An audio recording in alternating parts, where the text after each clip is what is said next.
Reka tubashimire kandi tubahe ikaze mwe mudukurikira amakuru n'ibiganiro tubagezeho gatanu kuri gatanu, mwe mudukurikira muri hirya no hino hatandukanye tubahaye ikaze mu makuru yacu kandi twizere ko mumeze neza. Twihuse cyane rero reka tunyarukire muri Repubulika Iharanira Demokarasi ya Kongo, abari baduhera amakuru yacu. Muri Kongo biri kuvuga ko imirwano yongeye kubura hagati y'igisirikare cya Kongo FARDC ndetse n'utwa M23 mu duce dushyashya. Mu yandi makuru kandi turayakomereza mu Burundi. Mu Burundi biri kuvuga ko abapolisi bari kwitotomba ngo bafashwe nabi. Mu kanya mu makuru yacu reka tuyahere n'ubundi muri Kongo, muri Repubulika Iharanira Demokarasi ya Kongo. Iki gihugu kimaze igihe mu ntambara, aho igisirikare cyacyo gihanganye n'utwa M23 ndetse n'abafatanyabikorwa bagishyigikiye, harimo ingabo z'u Burundi, ingabo za MONUSCO, ingabo za SADC, imitwe yihurije mu cyo yise Wazalendo ndetse n'umutwe wa FDLR urwanya ubutegetsi bw'u Rwanda. Kuri ubu rero imirwano yakomeje mu duce dushyashya, aho umutwe wa M23 ukomeje guhangana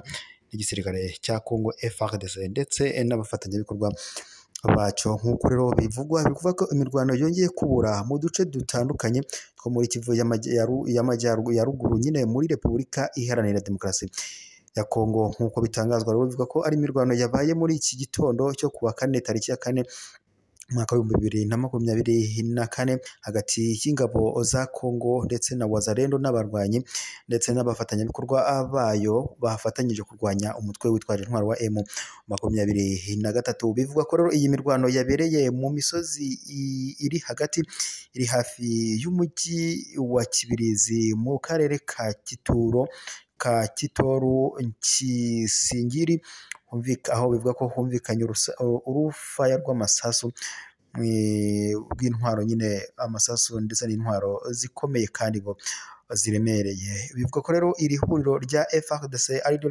rishinjwa ngo kuba ryakoze ubushotoranyi kandi ngo zikaba zitatinye ngo no kurasa mu baturage.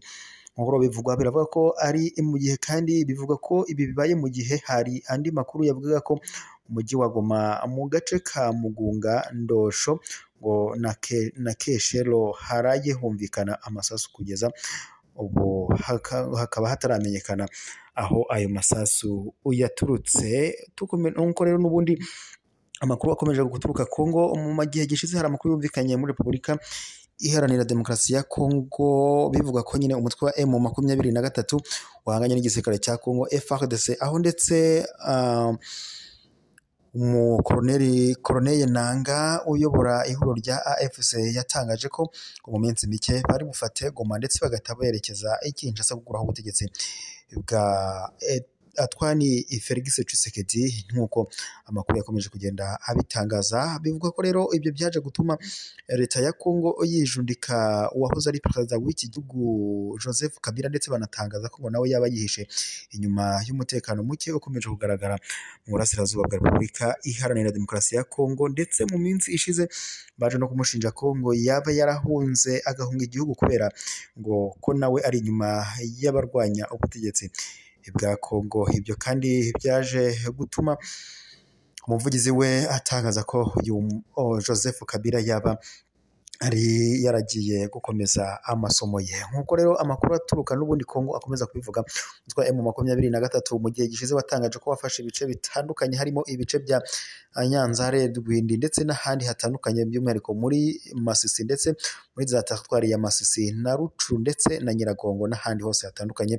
Ibi rero kandi byaje kugaragara ko ari ubugwari bw'igisirikare cya Kongo FARDC n'abafatanyije ku rugamba, harimo ingabo za MONUSCO, umutwe ingabo z'Abarundi, ingabo za SADC n'imitwe yihurije mu cyo yise Wazalendo ndetse n'umutwe wa FDLR, uyu mutwe ndetse urwanya ubutegetsi bw'u Rwanda. Mu gihe gishize kandi hari amakuru yumvikanye ko ni mu gihe ibi bibaye, kandi mu gihe doko n'ubundi umubano utifashe neza hagati y'u Rwanda na Kongo, ni mu gihe kandi leta ya Kongo ikomeza gushinja leta y'u Rwanda ko yaba yifatanya n'umutwe wa M23 guhungabanya ubutegetsi bw'u Rwanda bwa Kongo, ndetse by'umwihariko umutekano muke ukomeje kugaragara mu majyaruguru muri Kivu y'Amajyaruguru. Gusa leta y'u Rwanda yo ikomeza guhakana ibiyivuye inyuma, ndetse nayo igashinja leta ya Kongo gufatanya n'umutwe witwaje intwaro wa FDLR urwanya ubutegetsi bw'u Rwanda. Si ibyo gusa kuko na raporo y'impuguke za Loni zashyize ahagaragara zakomeje kugaragaza ko umutwe witwaje intwaro wa FDLR ukorana bya hafi n'igisirikare cya Repubulika Iharanira Demokarasi ya Kongo FARDC mu guhangana n'umutwe witwaje intwaro wa M23. Nyuma y'ibyo byose rero byaje gutuma kandi na leta ya Kongo mu gihe gishize ubwo bari i Rwanda ho muri Angola baje kwemeza ko ngo baba bagiye gusenya umutwe wa FDLR. Gusa nyuma y'amasaha make byaje kugaragara ko nyine uyu mutwe wa FDLR waje guhita doko nyine leta ya Kongo yaje gutangaza ko ngo uyu mutwe wa FDLR utakigaragara ku butaka bwa Kongo, ndetse ihita inahindura amasezerano yari yatangaje ko igiye kusenya muri Repubulika Iharanira Demokarasi ya Kongo. Nk'uko bikomeje kuvugwa, umutwe witwaje intwaro wa FDLR urimo abasize bagize uruhare muri jenoside yakorewe abatutsi mu Rwanda muri Mata 1994. Gusa leta ya Kongo yamaze gutangaza ko ngo umutwe wa M23 utakigaragara ku butaka bwa Kongo, ngo ahubwo ngo ugaragara ku mbuga nkoranyambaga. Nk'uko rero amakuru aturuka Kongo akomeza kugenda abitangaza, nyuma y'amasezerano bari bemeye ubu noneho baje kuyahindura, ndetse banatangaza ko ngo umutwe wa FDLR utakigaragara muri Repubulika Iharanira Demokarasi ya Kongo. Mu yandi makuru rero yakomereje mu Burundi, birimo kuvuga ko abapolisi bari kwitotomba bavuga ko bafashwe nabi bitewe nuko ngo batari kwitabwaho nk'uko bakomeza kugenda babivuga. Rero n'amakuru amakuru aturuka mu Burundi kuko bivuga biravuga ko u Burundi abapolisi b'u Burundi nyine bari kwitotomba cyane, aho bari kwitotombera nyine ababayobora bavuga ko bafashwe nabi, ndetse ngo ibi biri no kugaragaza isura mbi yabo mu gihugu ndetse n'amahanga. Nk'uko biri gutangazwa, batanga ingero ngo nko mu gihe abapolisi baba bahinduriwe aho bakorera, ngo aho baba boherejwe nyine ahandi hatandukanye mu cyo bise mutation mu ndimi z'amahanga, aho usanga rero babwirwa n'ababayobora ko ngo bagomba kwimenya ku kintu cyose kugeza abageze aho bimukira, mu gihe baba bafite ibintu byinshi bitandukanye harimo amamatera, amavarisi ndetse n'imyambaro n'ibindi ibikoresho bitandukanye. Nk'uko bikomeje gutangazwa, aba bapolisi bakomeza bavuga ko